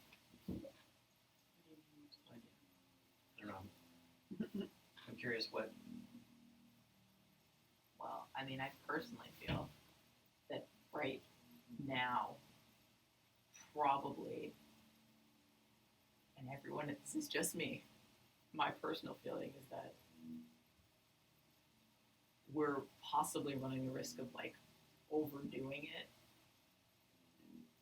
and that for me personally, I think stepping back, taking a little break, and then regrouping a little later with the intention of now we're going to take our first new step together, and now we're going to start remolding that vase or whatever you want to call it. Might be helpful. I just personally feel like we're running the metaphors a little ragged, which personally to me means that sometimes it's time to leave it be for a minute and then return later with a renewed intention. But that's only my personal feeling and experience. I agree and I disagree with Liz. I agree in the sense that when we just started this, Gina, it seemed like you were still very upset and that I really felt like Eric was forcing you to say, yes, we can talk about this right now. And I wanted to say to you, you can say no if you need more time to just, get your lunch. I almost said that right as we started, that no is an okay answer. That is to, sort of do we Laura have that enough I time? Can we do this right now? So in that way, I think yes, with Liz this might not be the best time to talk through this. I also, the reason I say I disagree with you is because I don't think we should come back and take a new step and do another verbatim and pretend like nothing happened. I have a lot of questions and would like to talk about it, but not until you're ready. So it doesn't really make sense for us to keep sitting here if you're not ready to talk. And that's what I was attempting to get at. Yeah. Yeah, well, I don't feel ready to talk, and I told Eric, I said I need time to process it myself. I said I may not be ready to talk today. It takes me time to process through complicated things. Like if I had a fight with my boyfriend, or my husband, I almost never fight. So usually it's very complicated because there was stuff underneath it, it's not a simple, because I almost never fight with anybody. So I can't just sit there and talk it out. I have to get away from it, have a new perspective, look at it again, figure out what's going on, then talk about it later. And thank God my husband understands that about me. Didn't work so well with boyfriends that didn't understand that about me. I even had a boss that I had to train. This is not how you deal with me for 11 years. Yeah, she finally figured it out. Then I'm not going to be able to come back and talk about it right now because I probably won't figure it out right away. And it might not even be today, and I'm sorry for that, but that's kind of who I am. No, I can jump in and say that I feel that that would accurately describe me too. Really? Yeah. I can be an introvert like you. And no one sees that side of me, but I really do have that. So I get that you might get that. Yeah. I don't want to leave us. I think I would also join your. There's kind of it does feel like there's unresolved stuff, and it's not metaphorical. It's the practical, particular, and that's maybe I started us off on the wrong. No, I like that. Well, it is really important. I don't believe people learn, or I don't think people learn under duress. But also, the primary thing there is to learn as a chaplain is care. There is no point into anything we do if it is not caring. And I think that's how I want to. That's kind of the overarching vision and purpose. But also, it's the particular and the personal. We are human beings. We're individuals. We all have our things, our pains, our stories, and helping each other get to the end line. We'll go through those things. So.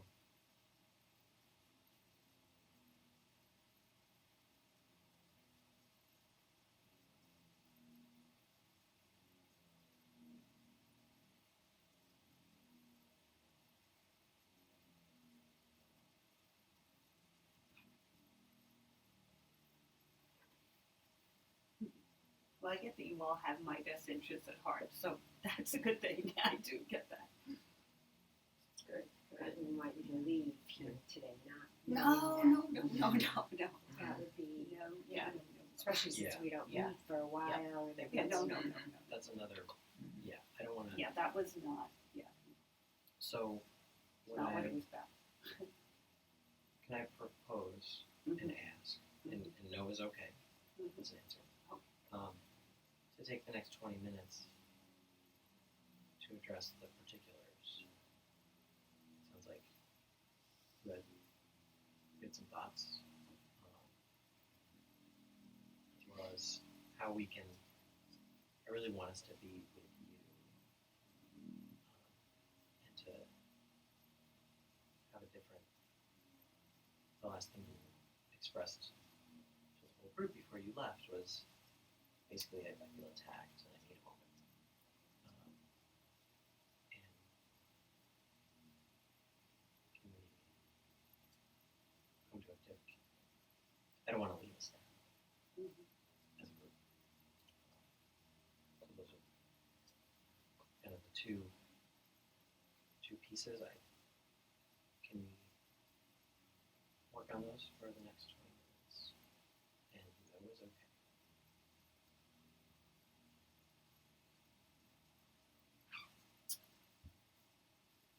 Probably for me, it would be better not to do it till I got a chance to really figure it out. But, I mean, I don't know. I don't know if it would be helpful because I wouldn't have feedback for you because I haven't figured out 100% what it is. So, I just have a clarifying question. Yeah. When you're talking about particulars, are you talking about like the dynamics, the conversation, or are you talking like what particular is going on for the rest of the day. I just The wasn't. former. I wasn't. What I wasn't happened unsure. earlier. The Okay. former. Okay. Great. Yeah. I was just a little confused there. And I don't think, if you're not ready to Yeah. talk about it, Gina, then doesn't make sense for us to talk about it. And I feel okay with that. I don't want the others to leave feeling uncomfortable, but I would like to talk about it. But I don't think it makes sense to keep talking about it if you're not ready. So I'm ready to pause and I feel like it might serve all of you, which is fine if you need that.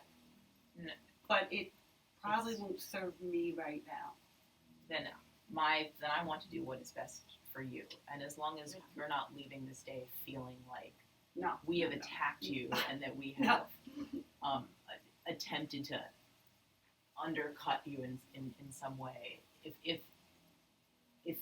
you are feeling that, then I'd say yes, we need to talk it through. But if you're not ready, then I think that's the biggest thing that matters. That it needs to be done when you're feeling, emotionally like you're ready to, A little more you're ready to figuring it out. talk about it.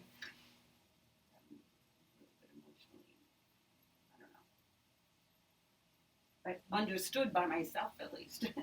But You know? you did say that, so you were feeling it, and Yeah, I what we was feel feeling is what we feel. right. I just want to be sure that when you walk out of here, that each of us has reassured you that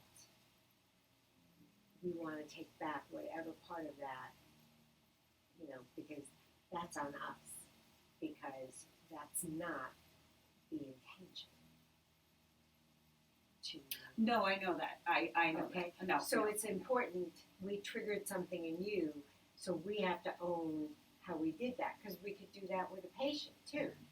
It's how you say something, when you say it, How much you everything. say. Right, everything. So we triggered something. So your emotion is real, and we saw it, and we felt it. And so I want to say for my part, there was no intention of in any way hurting, No, I know. okay? It was supposed to I felt that. be to help you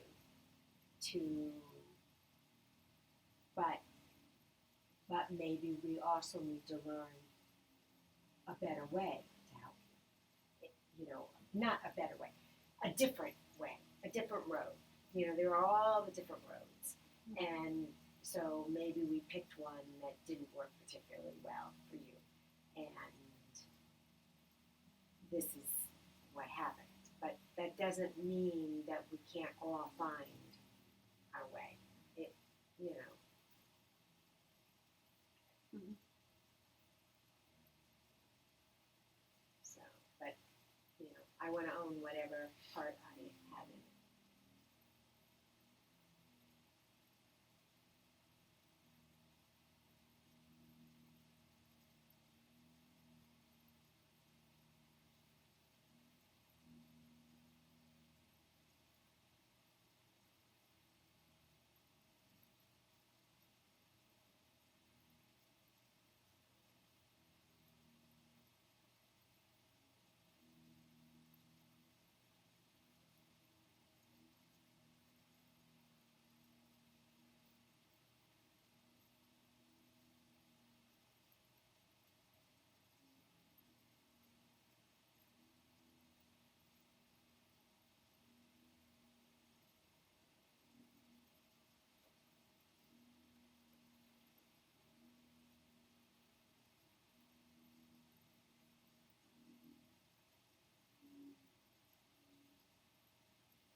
Right now, I feel like we're all sitting here with the wet clay on our laps, each taking our piece out of it. There's nothing on the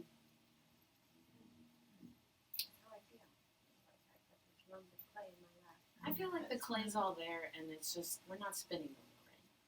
Yes, I'm with you. Yeah. I think so. It's Put your piece of clay back on. Yeah, 'cause it's okay.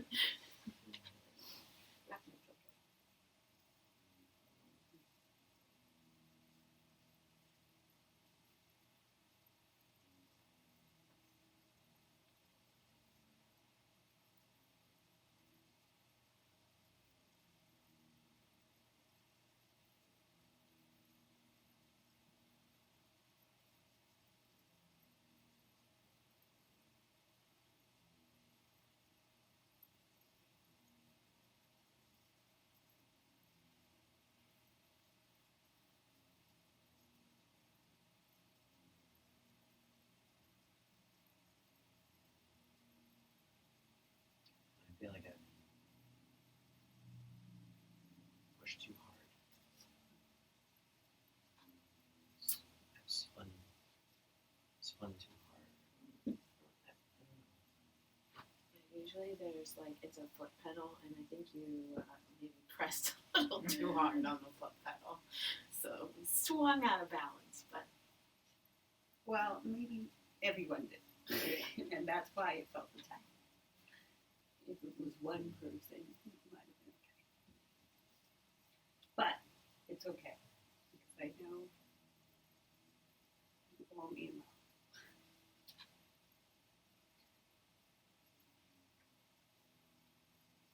But I feel like I want to be the hermit and figure it out. Because I don't quite understand what the wound is, like where it came from. So if you opened it, you poured vinegar on them. And so did he, so thanks. Thanks, Added guys. some salt. Yeah, there you go. And someone stomped on it. Rub it in. But I'd be good to know where I got that wound, so.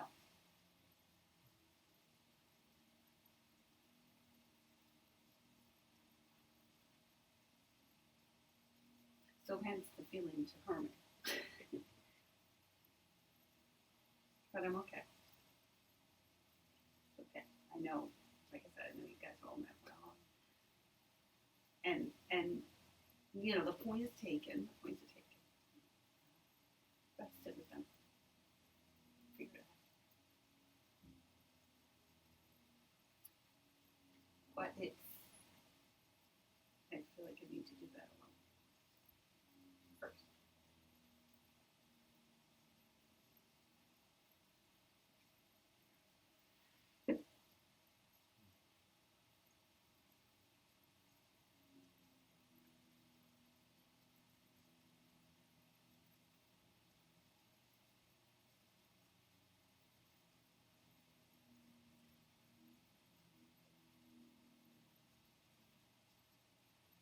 Yes, you have to get the salt and vinegar out of the one.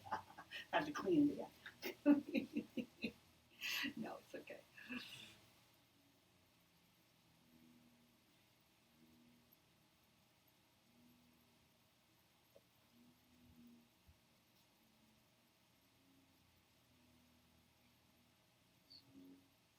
We can step back and wonder, is this, what if anything is useful or helpful or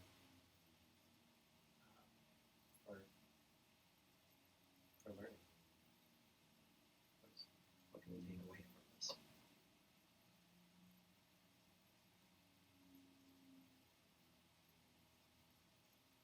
You know, sometimes when I'm sitting with a patient, like, I don't know how far I should push, you know, or how many questions. Like, I even brought that up in the verbatim. Sometimes you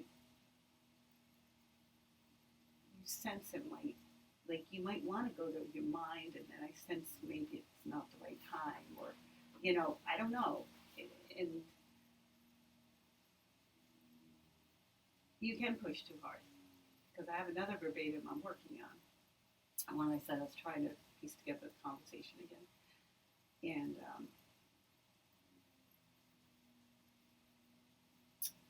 one of the reasons, one of the things the patient said to me that was kind of unsettling, like we were just talking, a little bit, but she said, I can't talk about this. It's making my anxiety worse. So I felt, so I thought, well, that's a good one to do a review on, because it left me with a very unsettled feeling that just I wanted to be able to help her, but talking wasn't helping. I didn't, it was just, so I don't know. For me, the learning is just that everyone processes so differently, and that's you mentioned that in relationships, and that some people want to talk it out, and that's the best way for them to move forward. And when you're in conversation with someone, or someone has been hurt, and that's very hard. Then, if you have a different style, the person who's been hurt and the person who did the hurt, and so sometimes that means that things are left so that there's time to process.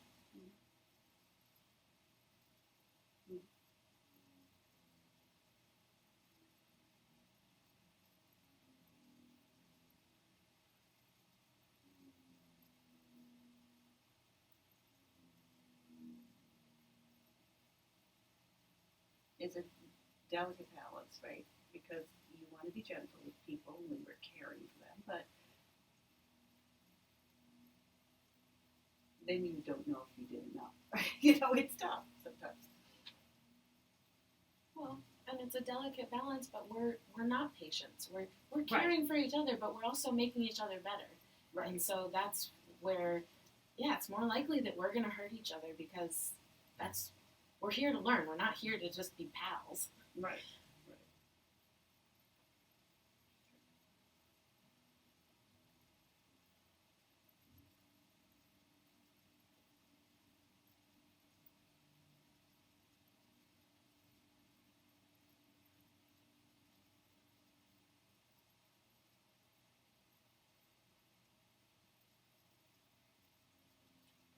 I'll tell you why this image just came in my head.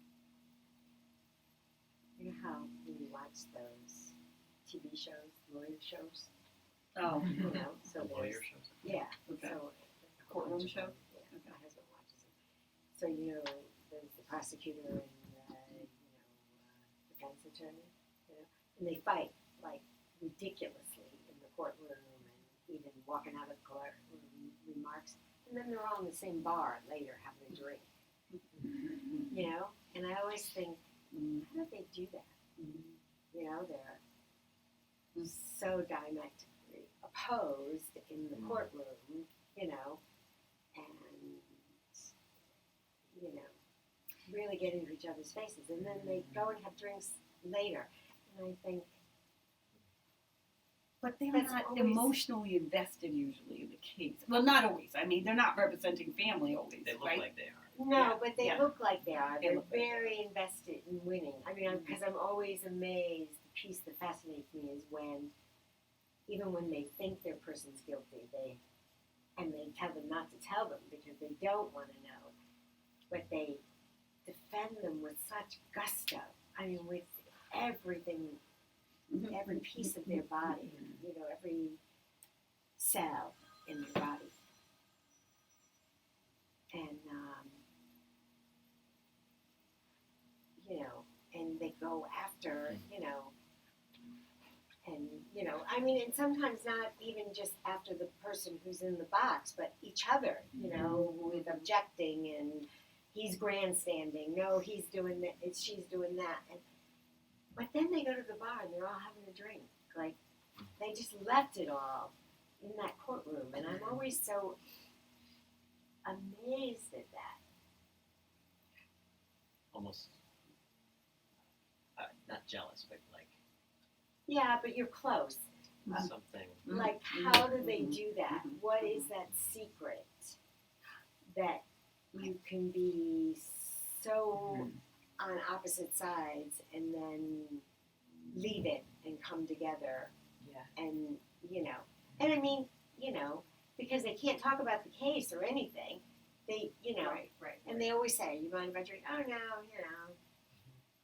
It just Do others share that? Wouldn't that be nice, or is that one of the? I like that because maybe I'm scripting this onto what happened, but to me, well, and I'll just say broader too, that when we go through a verbatim, there's someone who's like, I think that fits with a verbatim process, and someone who's defending their actions with a patient, and another person is saying, well, if this was my patient, this is what I would do, or we've got our judge here. Yeah, no, it works for me. I think I tend to think a little more in high school girls sports metaphor, which works in a very similar way in the sense that, you got two girls can be catty. You've got two high school girls lacrosse teams playing at each other, and they're whacking each other on the head, and they're screaming, "That one hates me. She pulled my hair. You can't let her do that. Her stick was in my face." Blah blah blah. On and on and on. As the ref, you're like, just let them cross. And then the minute the game ends, the two teams, like, sometimes the girls, they're running and screaming at each other, like, "Oh my gosh, I love you so much. I haven't seen you since." we played you last year. We played you No, last what year, and happened? oh my gosh, we were in kindergarten together, and I love you so much, and oh, your earrings are so pretty, and it's like Reunion. it's like, wait a minute, you were just screaming that you were like, With the same girls. oh yeah, I've seen yeah. it. Oh, you just were complaining that she was like pulling your uniform, and you wanted me to kick her out of the game, and now you're taking a selfie because you're so excited to see one another, and it's like there's a love there, right? And it gets put on hold, it gets suspended or like reshaped in the game, but afterwards it's like there's just a genuine love and care that and a want to be together. And I think it's similar to the courtroom. I just come up with that image more readily because girls will literally like hug each other and like, oh my gosh, I haven't seen you since I went off to private high school, and you're in the boat anyway. But it's that image of like loving support even after being critical or putting someone on the hot seat.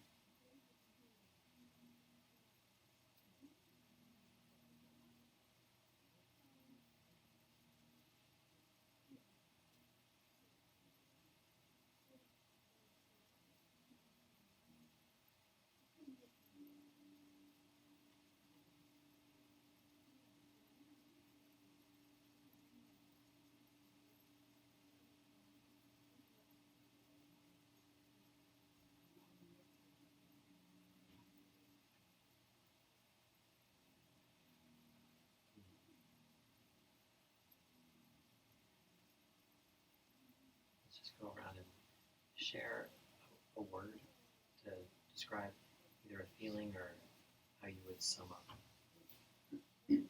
past 45 minutes.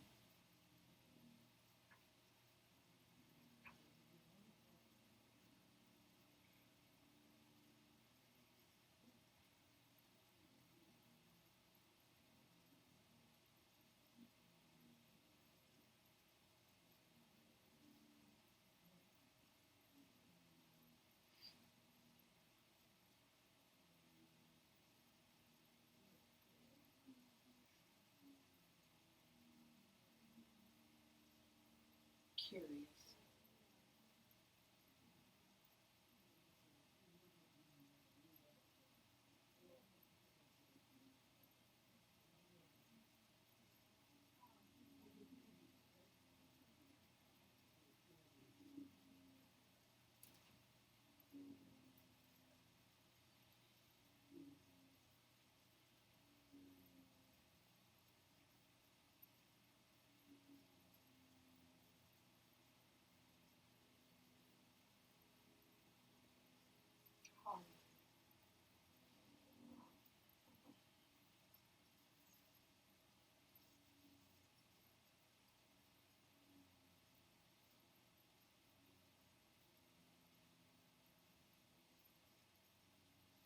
integrating.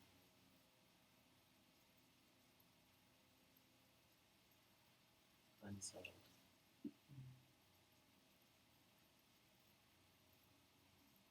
Open.